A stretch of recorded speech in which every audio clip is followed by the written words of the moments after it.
Hey, friends. Okay, hold on. I've got to fix some things because what I was going to use to live stream decided it was not going to work. So we have to make a new plan because technology. So hang on a second while I get this all figured out. Got to go to the other live stream and tell everybody to come over here instead. Hang on. Ooh, wait, is it actually working? Hey, I think it's actually working. Hold on. Ooh, we got an echo. Okay, hold on. Okay. Hey, cool. I see some people. I see 3 people. This is great. Now I just want to make sure that my old link is still working. Hold on.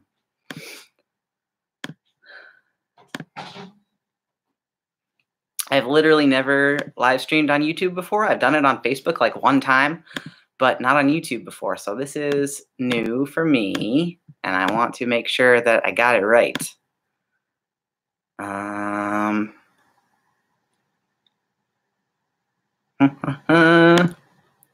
Okay, if I go to this link, is it still going to work?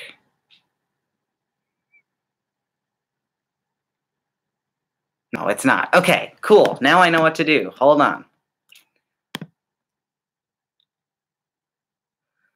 And I'll put this link on instead.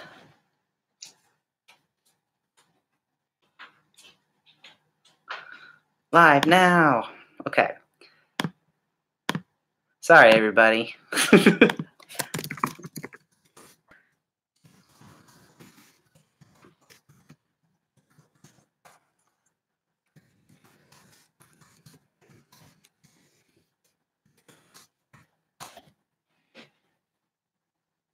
Okay. Cool. So hopefully people will see that.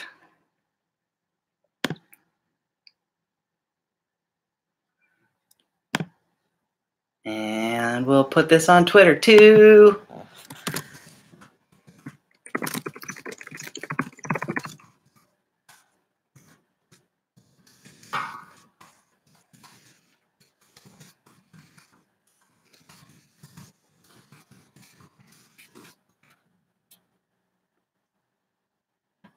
Okay. Now I think everybody knows where we are. Except for Facebook. Darn it, Facebook.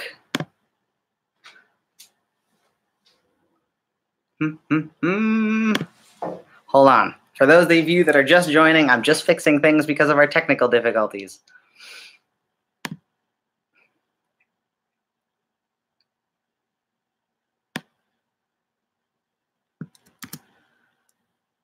And we're going to delete this, and we're going to go to the other thing.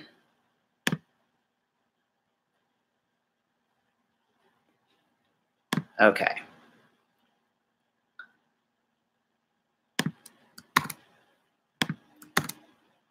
Paste.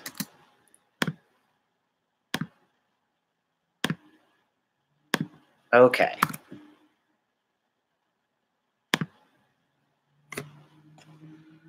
There. Now everybody should have the right links.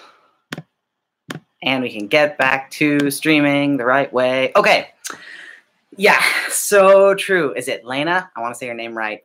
So true. It wouldn't be a real live stream if it didn't start out with a bunch of technical difficulties. Hey, Emmy. How are you all? I hope you're all doing well. I hope you can see this. I literally set up my camera in front of my couch because my dog was sitting right here, and now he's laid out on the floor, so he's not cooperating. Okay, so this is a live stream to celebrate the release of Transforming, and I'm super excited about it. My plan is to just stream until we get bored, so probably like, half an hour, 45 minutes, an hour, I don't know, something like that. And I'm going to read from the book a little bit, and I'm hopefully going to answer any of your questions that you might have about the book, and I'm going to talk a little bit about the book's process. And then my girlfriend Ari is going to join me, and we're going to play a bit of a game. And so I'm trying to decide what to do first. I think maybe what I'll do first is talk a little bit about, I can't get my wallet out of my pocket. Okay. I think what we'll do first is talk about the process of the book, because it was really, it was a really fun, oh, do you want to come sit with me? Mm-hmm. Okay, cool. Ari's going to come sit with me. I don't know if any of you know Ari. She's been in like one of my videos from way back in the day. Yeah, just sit right on top of him. The dog's in the way. Come sit with us, Momo. Ari has been in like one of my videos ever from way back a long time ago. And this is like, we're making our height difference even more ridiculous because I'm closer to the camera than you are. So what should we, I want to talk a little bit about the book. Okay. So basically the book started out because I was making these trans and Christian videos on YouTube, and basically I wanted a like physical representation of all these books and like everything I was talking about in the books. And so the process started with, hey, look, people remember you. I started out with the process of creating a proposal for the book, and said like, this is what I'd like to write about, and sort of gave like an intro. And Mowgli's over there now. He'll come into the video eventually. I started out with like an intro to what I wanted to talk about and like the subjects that I wanted to cover, which were basically a lot of the subjects in the videos, but I wanted to do a better job talking about them. And so I created this long, it was like a 30-page document, because it includes things about like how you're going to market the book and like all this money stuff that publishers want to know about. And then I got an agent through a friend of mine who recommended a really good person to work with. And then the agent helped me talk to a bunch of different publishers about who would be interested in selling the book. And the long story short on that was that a couple of publishers were like, this is really cool, but there's no way we're going to sell enough to make any money off this. So they all said no, but my publisher, Westminster John Knox, said, we're going to take a chance on this because we think it's important. And they're a really, I really appreciate that about them. They've got a lot of really cool books that they publish to like, because they're important, not because they're going to make a ton of money off them. So I appreciate that. So then, like in the writing process, it was just me stressing out a lot, and Ari dealing with me stressing out a lot. And I wrote it all like, so I first did interviews with everybody. So the whole book has, the book, I've got it here. Ha ha ha. Going away. Okay, she's going to pet Mowgli. It's fine. The book has, let's see, 1, 2, 3, 4, 5, 6, 7, 8, 9 chapters that have interviews in them. And so the first process for me was like, I knew what I wanted to write about. Oh, there he is. Hey, come up here. Come up here. Yeah, good boy. Good boy. Now Mowgli's in. He can be the star. So the first process was like matching up, matching up the people that I wanted to interview with the chapters that I wanted to write about. So like the subjects I wanted to write about. So I wanted to talk to a lot of different people about their experiences being trans or non-binary or gender diverse in some way, and then match those up to like the subjects, which are things like, how do we talk about clothing, and how do we talk about like some of the clobber passages that are used against trans folks, and things like that. And I wanted to get like as many different kinds of folks talking about it as possible. I guess one of the things that I've been asked as I've been preparing for the book is like, what's something that you wish you had been able to do but didn't? And there are 2 things about the book that I wish I would have been able to do differently. Mowgli is not here for it. 2 things I wish I would have done differently. One is I really wanted to get a chapter, and there was going to be a chapter at sort of towards the end of the book that was going to talk about like gender diverse saints in Christian history. And that was going to be, I was going to interview my friend Kit, who is a trans Catholic, and talk about things from like a Catholic point of view, and talk about like people throughout Christian history. And I just straight up didn't have the time or the space in the manuscript to do it. And so that's something I really wish I would have done differently. The other thing is I wish I would have been able to talk to somebody for the book, to interview like to interview, I wish I would have been able to talk to a Black trans woman about her experience, because Black trans women are the people that are at most risk for violence right now. And I reached out to a couple people who identify as Black trans women, and they all were like really excited about the prospect, but they all said that they didn't feel safe enough to tell their stories at this point and to like tell that much about their lives. And so I wanted to like honor that, but what it means is that I didn't get that particular perspective in the book. So that's something that like I hope to like support other projects that are also doing this kind of thing. So there's something called the Black Trans Prayer Book that's being put together right now. I think a Kickstarter. But if you just Google Black Trans Prayer Book, it should come up. But like supporting other projects that support other voices like that was really important to me. So that was the process of writing the book. You want to play a game? I guess I wrangled her into this. So here's what we're gonna do, because we're talking about books. What I want to do is I wish Mowgli could play.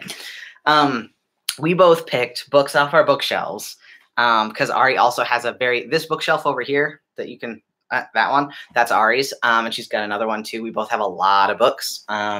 And so we both picked books off our bookshelves, and we both picked 2 books that we know that the other person has read.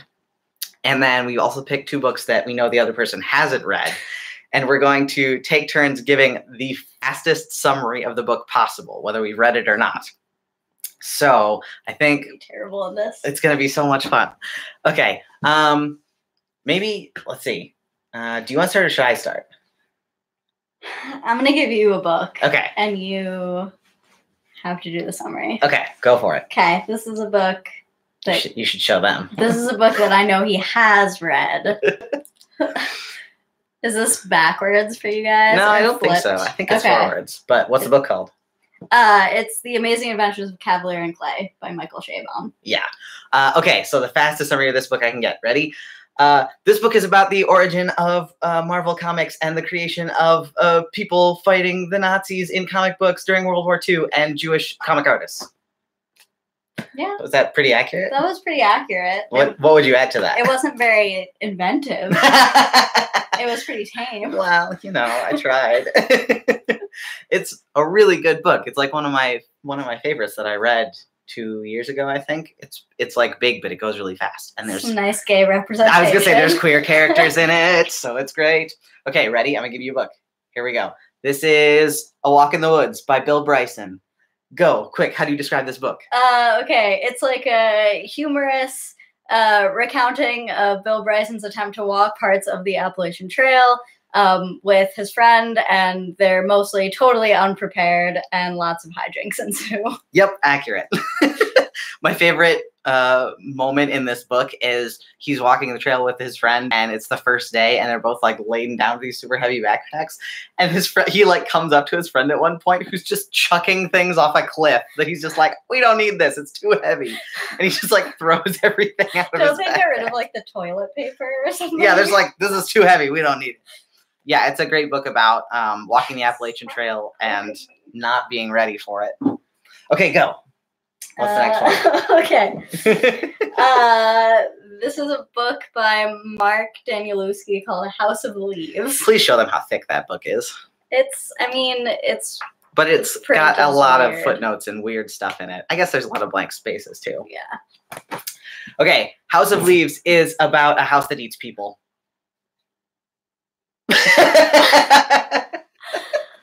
Would you disagree? Well, that's not inaccurate, I guess. I mean, okay, it's one person. Yeah, it's okay. Spoiler alert. A person is eaten. It's about a house that people move into, and stuff moves around in it, and there's weird passages, and it's all a metaphor for the main character's terrible past. I made Austin and our friend Emmy read it once, and they both hated it and found it a traumatic experience, and I loved it. So it's like your favorite book. Pretty much, yeah. Yeah. And are there sequels to it, or just he wrote other books? No, he wrote other experimental books, but they're not as good. Yeah, fair. Okay, here's another one that I know that you've read, but we've both read this a long time ago, so it's going to be a hard one to. This is Brave New World by Huxley. Oh gosh, I always mix this one up with 1984. It's a dystopian fiction, probably about the surveillance state, and people are on drugs to make them pliable, I guess. I don't know. No, that's accurate. That's accurate. This is not a happy book. I don't remember any of the specifics. I read it in high school, and like you can see that my let me see if I can find my what did page. You write? I just have like tiny little margin notes all over mine because that was how we proved that we wrote or that we had read the book in high school. Was like, what did you underline in here? What did you put notes on? And I wonder if I even have any. Good. Here's a note that's just me underlining a sentence with the note WTF.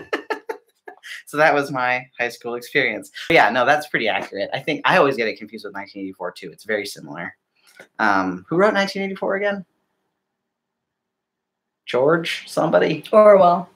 George Orwell. There we go. Yeah. Toby said, I BS my way through that one. Yeah, agreed. Me too. Okay, so books that we know that the other person has not read. So we're going to go off basically either what we have heard from the other person or what the cover looks like. Okay. This is The Secret History by Donna Tartt. It's about the secret history of baking tarts. You realize the author's name is not part of the title, right? Yeah, but... Okay, an attempt was made. An attempt was made. The Secret History. It's about... it's the sequel to The Da Vinci Code. What's it about? You're getting further and further away. It's about a bunch of pretentious classic majors at a New England liberal arts college. Oh, sounds like your experience. Who get a little too into recreating bacchanalia and murder someone. Oh. It's one of those books where you're like, I hate all of these characters. I hate everything that's happening, but I can't put it down. That's fair. That's fair. Okay, here's one. Ooh.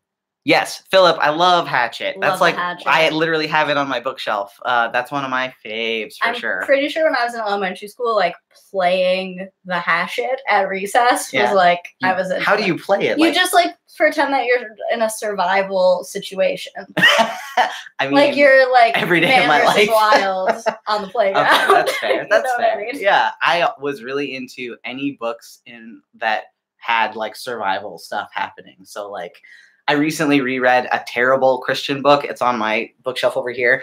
That's called Twig the Collie. And it's like this book from some tiny Christian press. And the story is like this boy is wrongly accused of a crime and he gets sent to his cousin's house in the country to like get out of the city where it's dangerous, and it's very Fresh Prince. And then I was gonna say, is this Holes? Yeah. No, so this kid gets sent there and he's like so mad about being accused of this crime that he didn't actually commit. And then he meets this like old nice guy who's like, did you know that Jesus was also accused of a crime he didn't commit and was killed for it? So like you should be okay about like, you know, you're being graceful and like accepting the blame even though it wasn't yours. It's really terrible theology, but it's like another go live in the country type of thing, which I really liked when I was a kid. So nice. I mean, it's nice except for the like really heavy moral stuff that's like I had to read like Go Ask Alice. So Oh yeah, I remember that book from a long time ago. Anyways, okay, so here's another book for Ari that you have never read. This book is called Why Christian by Douglas John Hall. I presume it's about why people are Christian, but every time I see it on Austin's bookshelf, I think it says "Why Christmas," and then I just ask him, why Christmas? Why Christmas? No, nobody knows. No, this is the book. This was actually one of the first books that I read when I was like 14 or 15. That like it basically. The subtitle is For Those on the Edge of Faith.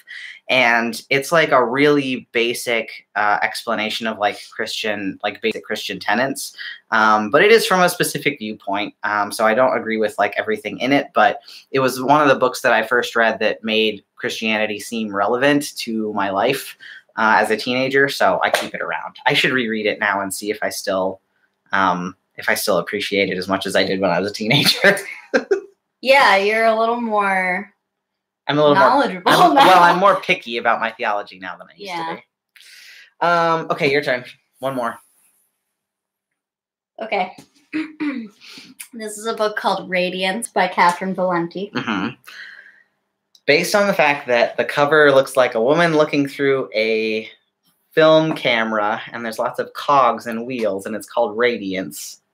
So it's got to have something to do with light and filmmaking, and because it's Cat Valente, who I know is one of your favorite authors, who writes a lot of like, I honestly don't even know what she's written. I mean, like, I know you like her a lot, but I don't think I've ever written any of her or read any of her books. Okay, fair. I'm gonna guess it's a book about women filmmakers.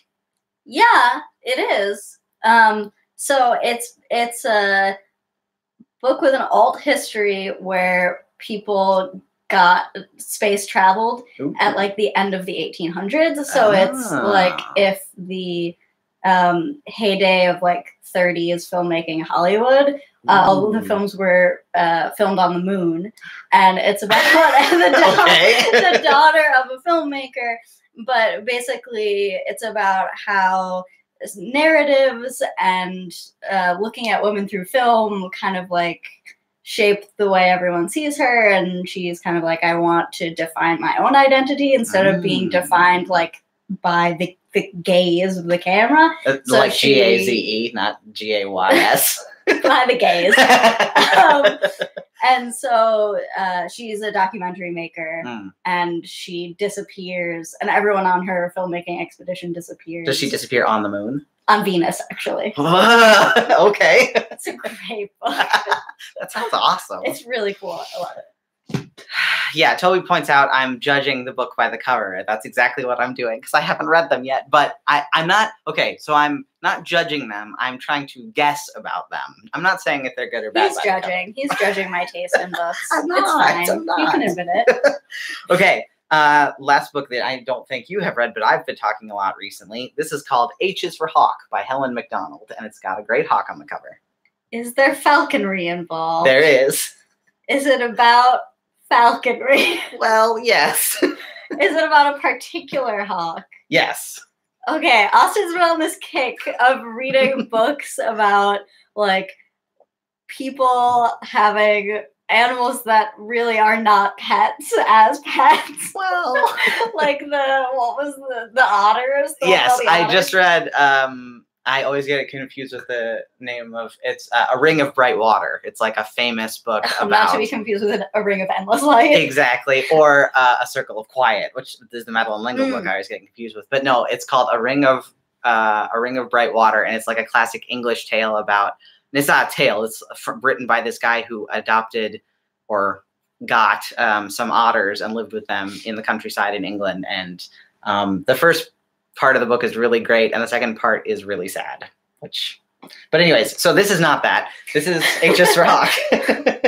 Yeah, you're right. It's about a hawk. It's about a particular hawk. This is about a woman who's what do you call it? Nonfiction. I was gonna say it's true. It's nonfiction. Based on a true story. Yeah. This woman, Helen MacDonald, she was really into falconry, or is really into falconry, and started being this hawk. And it was around the same time her father died, and so it's like a really interesting book about grief, but also about like understanding ourselves and like in the context of our relationship with other people and animals. So it's really interesting. Yeah. Sounds like your exact thing. Agreed. Okay. Hey, I have one more book. Oh. That I was hoping. What is it? You could summarize. It's called Transformers. Austin Harkey. Surprise. Gotcha. Yeah. Okay. I feel like we should talk about this book more. Okay, that's probably a good idea. Why don't we take turns and see who can give the faster summary of what this book is? I feel at a disadvantage. You've read it. Okay, go ahead. Okay. This book is about. See, now you really do have the advantage because you've read it, but I've thought so much about it that I'm just like, how can I summarize it in one word or sentence? Okay, it's about gender diverse people in Christian contexts and throughout time. Whoa. Throughout time. Well, I was trying to, so in Christian context doesn't work for like people in the Old Testament were not Christian. People in the New Testament were not Christian. You didn't get Christians till after that. Yeah, okay. Yeah, so it's about gender diverse people in Christian and Hebrew scripture and today. How's that? Mm-hmm. How would you describe it? I would describe it as a book about how scripture is realized through gender diverse people. Oh, dang, that's good. Okay. Oh man, that's a really good description. Why didn't I use that? Okay, yeah. What can I ask you some questions about the book because you've read it? Yes. Okay.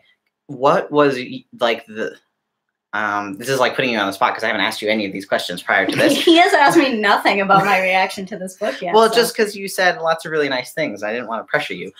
Okay, so as a person who is not Christian, Ari's Jewish. As a person who is not reading it from a Christian context, what was like the most confusing thing? Like, was there any part of it that you were like, this bit just does not make sense to me? I mean, I feel that way about many things in Christianity generally. True. I don't know. I mean, I feel like one of the great things about this book is that it's explained in a way that's so easy to understand. Like, I feel like you did a good job of giving context for the passages that you were, the biblical passages that you were citing, and giving context for discussions about gender identity, gender presentation.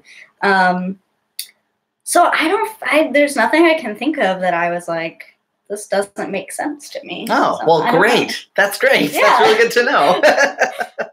That makes me so happy because, like, I know that there are parts in here where I get into, like, not super deep into different theological points, but, like, there are points where, like, especially, I guess I think most especially about the chapter on bodies and, like, thinking about the incarnation, which is not something that is a big thread outside of, well, let's see, Christianity and Hinduism, I know, has lots of the idea of incarnation of gods, but I'm trying to think if there are other world religions that have like an incarnation idea. Those are kind of the only ones that I think of. So like the incarnation, I think, is a weird concept for some people.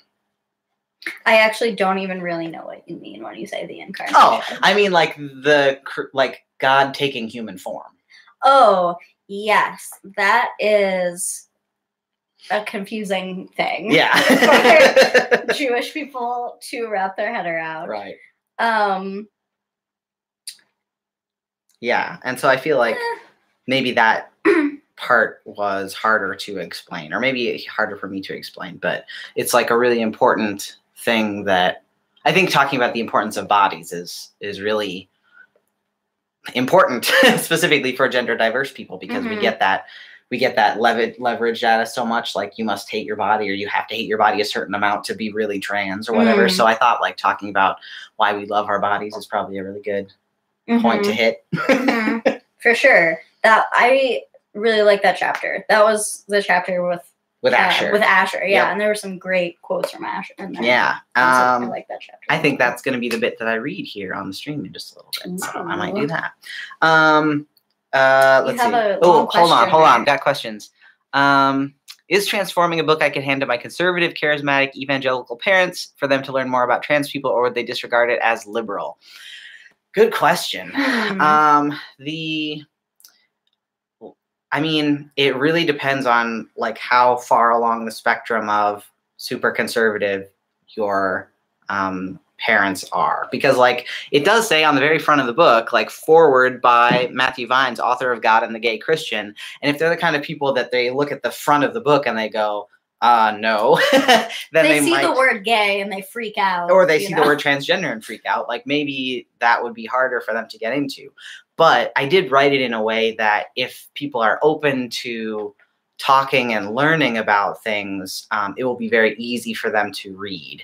The first, I was just talking to my dad about this yesterday, because my dad has like had a lot of trouble with like me being trans and like coming to understand that, and like he's still in that process. And so I gave him the book hoping that it would help him understand too. And he's having a really hard time getting through the first part of the book, which is the first 3 chapters, which is, hold on, let's see, not including the introduction.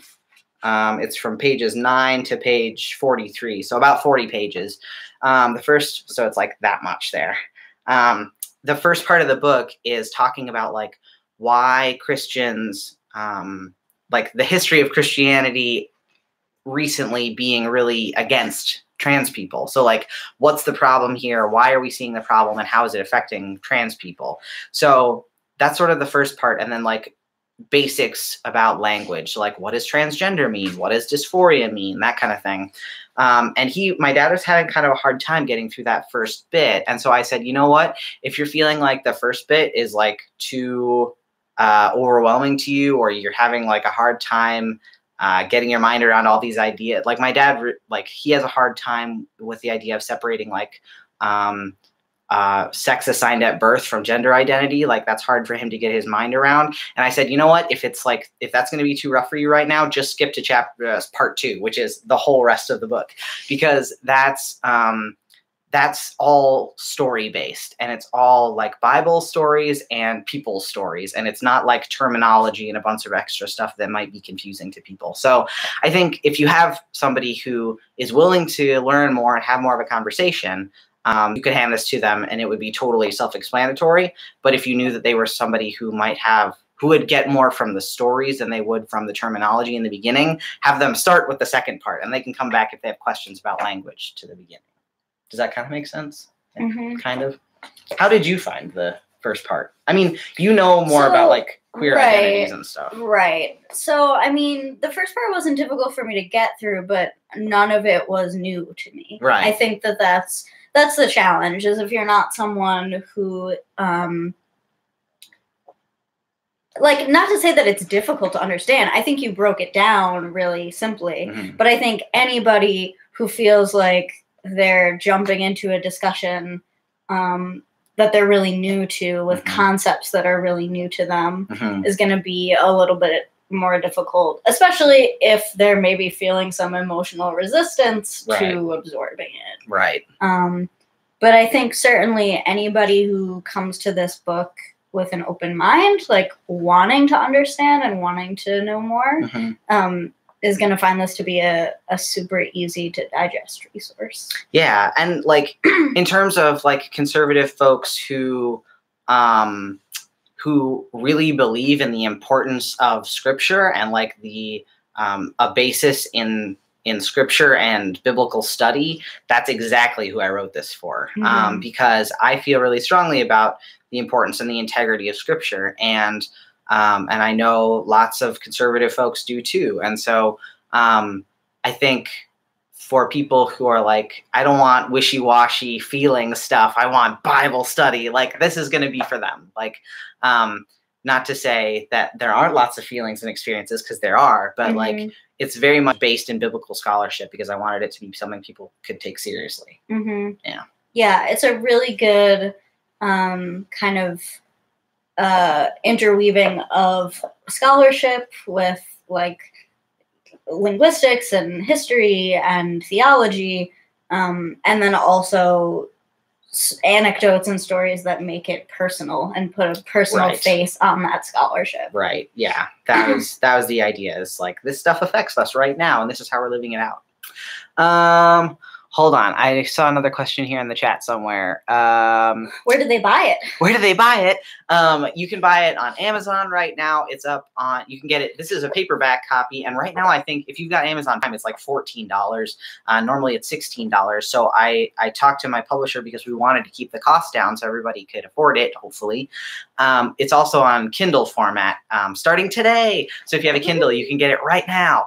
And then the second question, will it be on Audible? I'm talking to my publisher about that right now because I would really like to make an audiobook because I am doing my best to make all the resources, both on the YouTube channel and other resources I want to make them accessible to people who have hearing difficulties or who are like blind or like who are hard of hearing, like anything like that. I want to make these available to them. And so I'm working with them on Audible.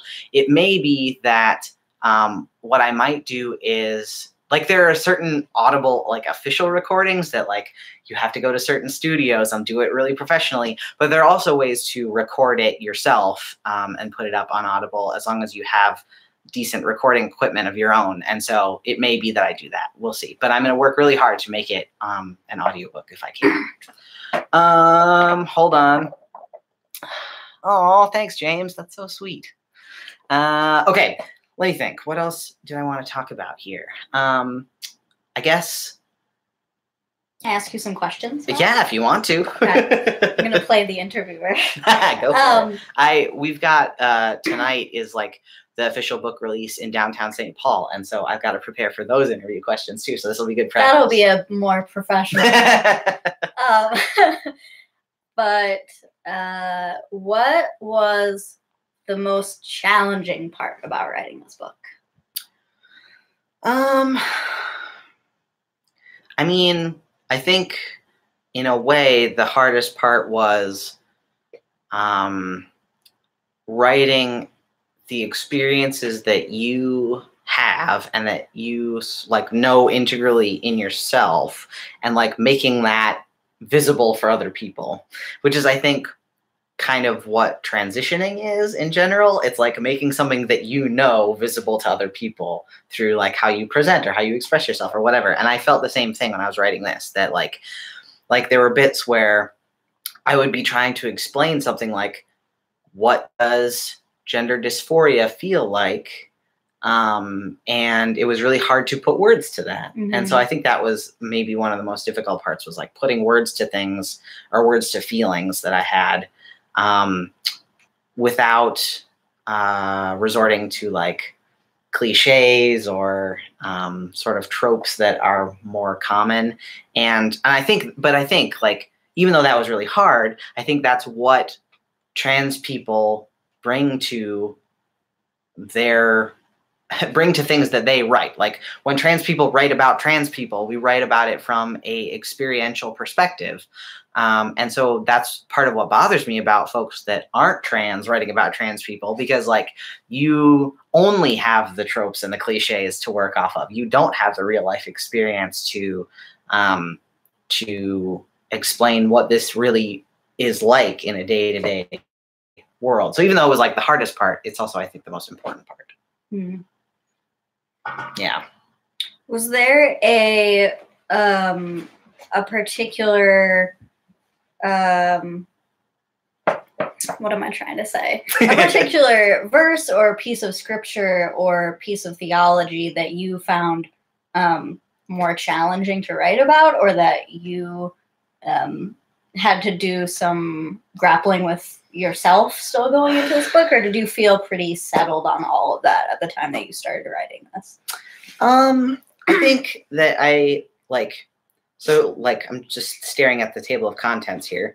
I think the passage that let's see. So we talked about creation, we talked about clothes, we talked about names, we talked about eunuchs in the Bible in several different chapters.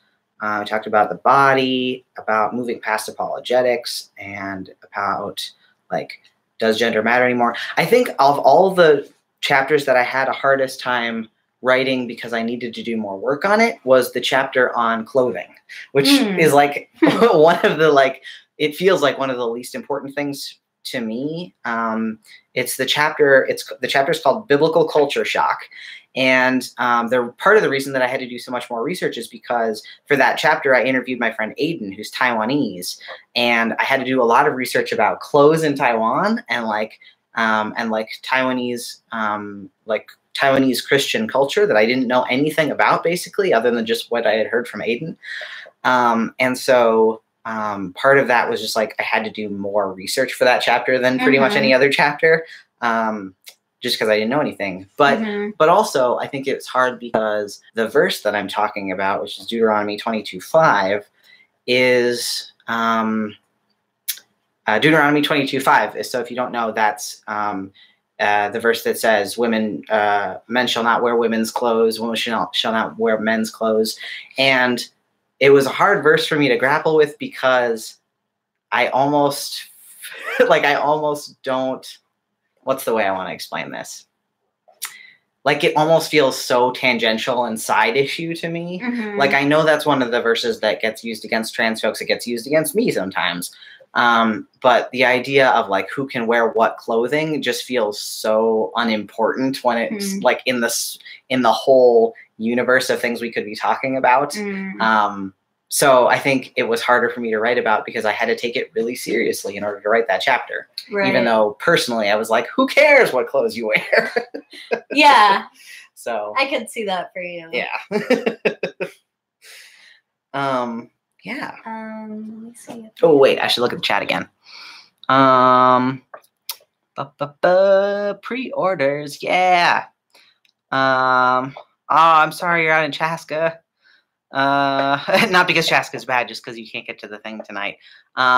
Hopefully, if you can get to the Twin Cities on the 10th, there's going to be another event at Majors and Quinn Bookstore in Minneapolis, and that's a little closer to Chaska, maybe a little. Yeah. So I think maybe what I'll do. How long have we been going here? We've been going for about 40 minutes. So I think what I'm going to do is just read part of a chapter or a chapter. So you don't have to stick around if you don't want to, or you can hang out if you want to. It's up to you. Hang out for story time. Okay.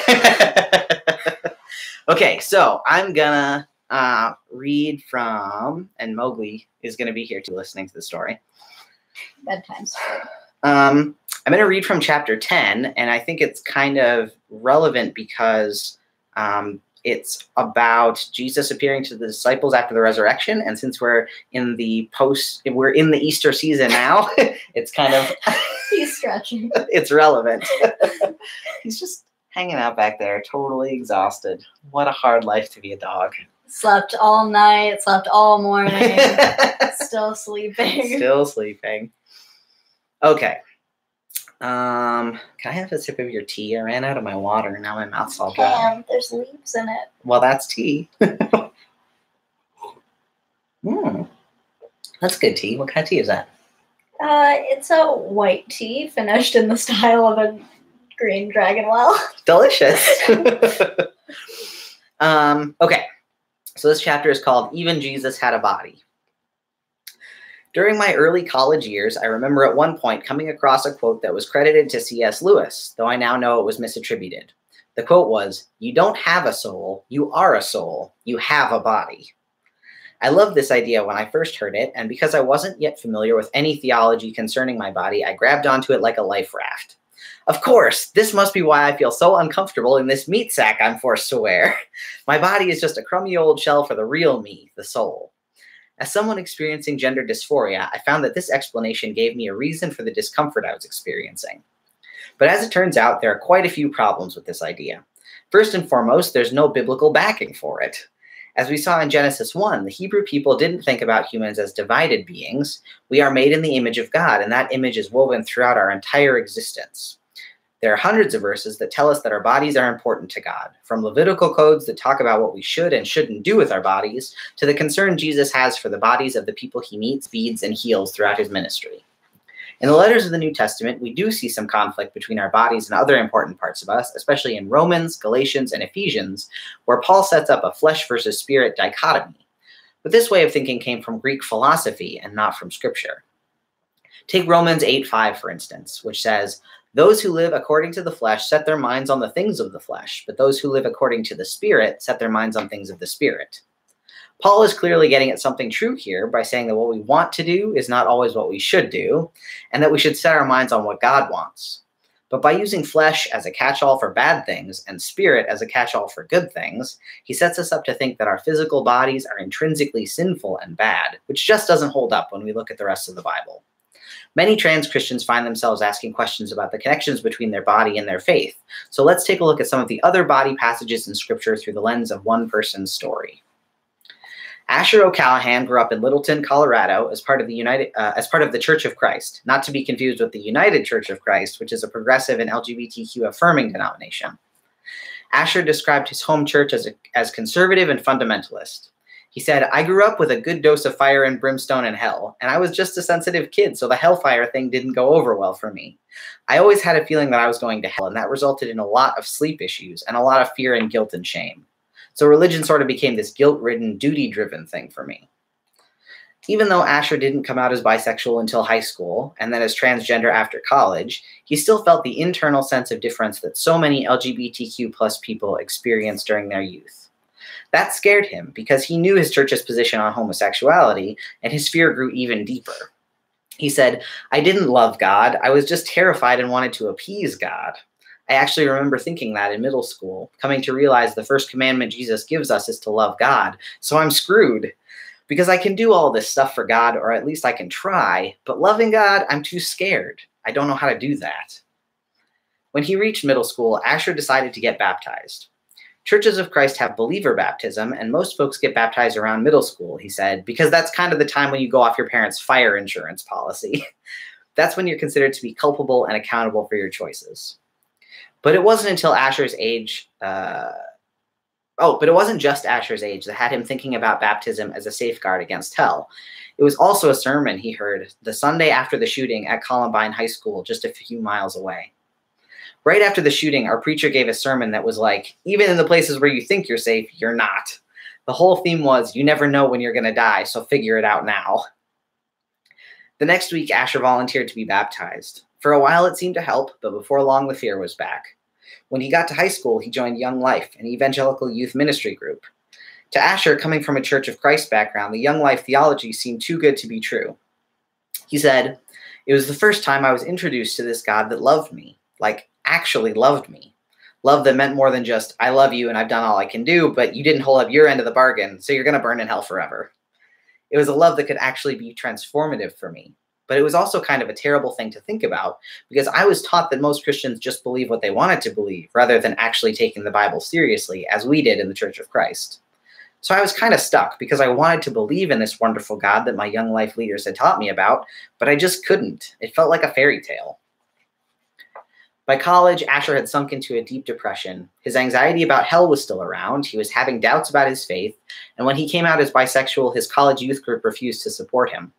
He found a therapist and began taking medication that helped his anxiety and depression, but the therapist wasn't LGBTQ affirming and suggested techniques common in conversion therapy.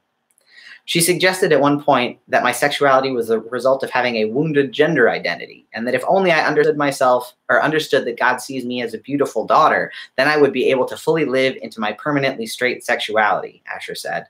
But it didn't work. She then suggested at one point I put a rubber band around my wrist and snap myself whenever I had gay thoughts. Unsurprisingly, this didn't work either. Instead, it was a painful reminder of Asher's battle with self-harm.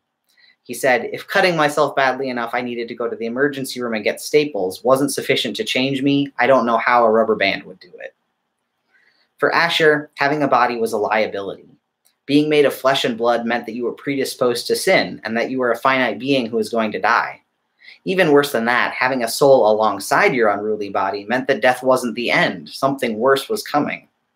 The fear that this instilled led to an urge to punish or purify the body as much as possible in order to escape greater punishment later. After college, Asher decided to pursue another degree. He said, I thought I wanted to get a PhD in religion. I wanted to study the religious people and poke them around a bit, like amoeba in a petri dish, he laughed. It felt empowering. Rather than being on the receiving end of doctrine and discipline, academia allowed Asher to observe from a safe distance. But that distance didn't last, because when he took a class on queer theology, it became obvious that faith was going to become a personal matter again.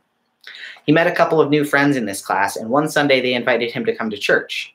Asher agreed, and the group ended up at a local Lutheran church. It was the first time I'd ever experienced liturgy, Asher said, and it was weird and wonderful. What really got me was the communion table. They said, everyone without exception is welcome to the table, and I went, not thinking much of it. But then every single week I found myself thinking, I need to go back, not because I felt a sense of duty or obligation, but because I felt it sustaining me. I felt hungry for going through the line and getting the Eucharist again. I felt like it was holding my life together. Suddenly, the body that had caused him so many problems, the body that threatened rebellion and sin and death, was the thing leading him toward a physical manifestation of grace. Asher felt a spiritual hunger that fueled his curiosity, but also a physical hunger that propelled his legs back into the church week after week. I started going there regularly, and the preaching was fabulous, and the Lutheran theology fit me. I didn't even know that congregations like that existed. I felt like I could finally be myself in a religious community. I felt like I was at home with my faith identity, and I think that gave me the guts to start facing up to the gender stuff. Not long after Asher joined this welcoming church, he came out as transgender and decided to begin transitioning. Everyone greeted me by my new name for the very first time. It was amazing. Finding a home where I could be my full self, where gender identity and my sexuality and my faith all went together and weren't seen as mutually exclusive, it meant I didn't have to disembody myself to be a part of the community. I didn't have to dismember myself. That experience set me free. It just unleashed something inside of me that was like, well, I have to do more of this. I couldn't help myself. I had to figure out a way to go and do this thing for others so that other people could have this experience. Because this is such good news. This could change the world.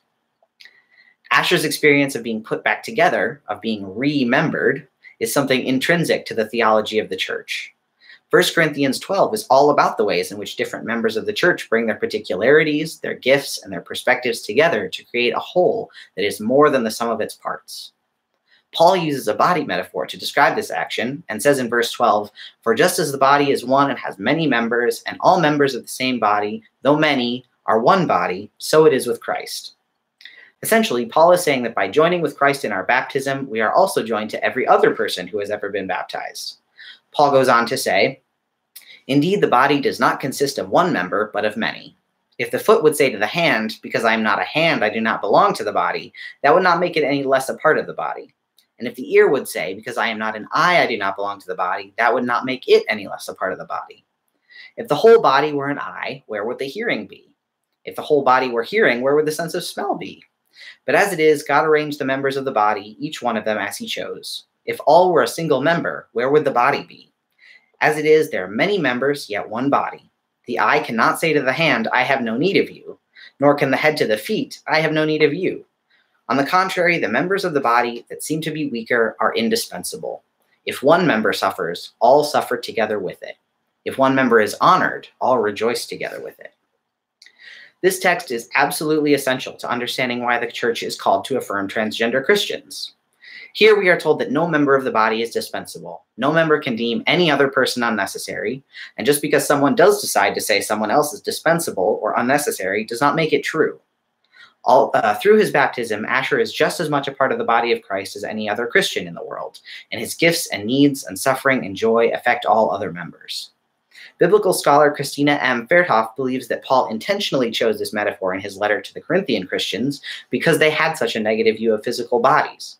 She writes, "At least some of the assembly believe that the physical body is irrelevant, a notion which Paul negates when he weds the physical and material to the divine and spiritual through his use of body metaphors. It's the collective physical community, not any building, which houses the Spirit of God." Of course, the most undeniable confirmation of the importance of bodies comes in the form of a baby born in a manger in Bethlehem. As Asher put it, God coming as a child and then growing up and going through puberty and having a human life with a human body, I think that declares once and for all, unequivocally, undoubtedly, that flesh is hallowed, that our bodies are holy. Theologian James Nelson echoes this in a joyful way when he said about the opening to the Gospel of John, "We claim an incarnational tradition. In the beginning was the Word, and the Word was with God, and the Word was God. And when the Word came to dwell with us, it became what? A book, a creed, a theological system, a code of morality? No, to the everlasting embarrassment of all dualistic piety, it became flesh." Note how well countercultural this conviction is. The opening words of the fourth gospel were undoubtedly shocking to its first readers, steeped as they were in the belief that the world was impure and that the flesh was the root of the cause of that impurity. Now they are told that God was living and loving in a fleshly and fully human life of a carpenter turned itinerant rabbi. It was a jarring claim. So if Jesus himself had a body, and it was through life and death in that body that the whole world was redeemed, why do we subscribe to the idea that bodies are awful things we must overcome, or that they're secondary and disposable things separate from our true identity? Even after Jesus' resurrection from the dead, he goes on doing very bodily things. In Luke's account, we see Jesus meeting his disciples after the resurrection and attempting to reassure them by asking for breakfast. Luke 24 says, Jesus said to them, "Why are you frightened, and why do doubts arise in your heart? Look at my hands and feet and see that it is I myself. Touch me and see, for a ghost does not have flesh and bones as you see that I have." And when Jesus had said this, he showed them his hands and feet. While in their joy they were disbelieving and still wondering, he said to them, "Have you anything to eat?" And they gave him a piece of broiled fish, and he took it and ate it in their presence. I think I'm going to stop there because we've been going pretty long, and there's a few more pages left to the chapter. But basically, it keeps going and talks more about Jesus coming back after the resurrection and still having scars, which is something that lots of trans folks have too. So that's the book, and I think we're going to stop there for today. Let me see if I haven't missed anything. Bye, James. I hope you have a good time at work. Mobley, do you want to say hi? Mobley, do you want to say anything before we go? Mobley. He's not having it. He's like, "Why are you waking me up from this nap? Why are we waking you up from this nap?" Say hi to the people. He does not. What a diva. Well, everybody, thanks so much for being here as we hung out and talked about the book. And thanks for being here to you, too. Happy birthday. Hey, thanks. It's my birthday today. You didn't know. It's his birthday. I'm super old now. So yeah, thanks so much everybody for being here. And I hope that if you can be around for the thing tonight at Subtext Books, that's great. But if you can't, I'm sure I will see you back here on the channel shortly. And yeah, thanks just so much for being as excited about the book as I am. And thanks for all your happy birthday wishes. And yeah, I will see you back here soon, everybody. All right, bye.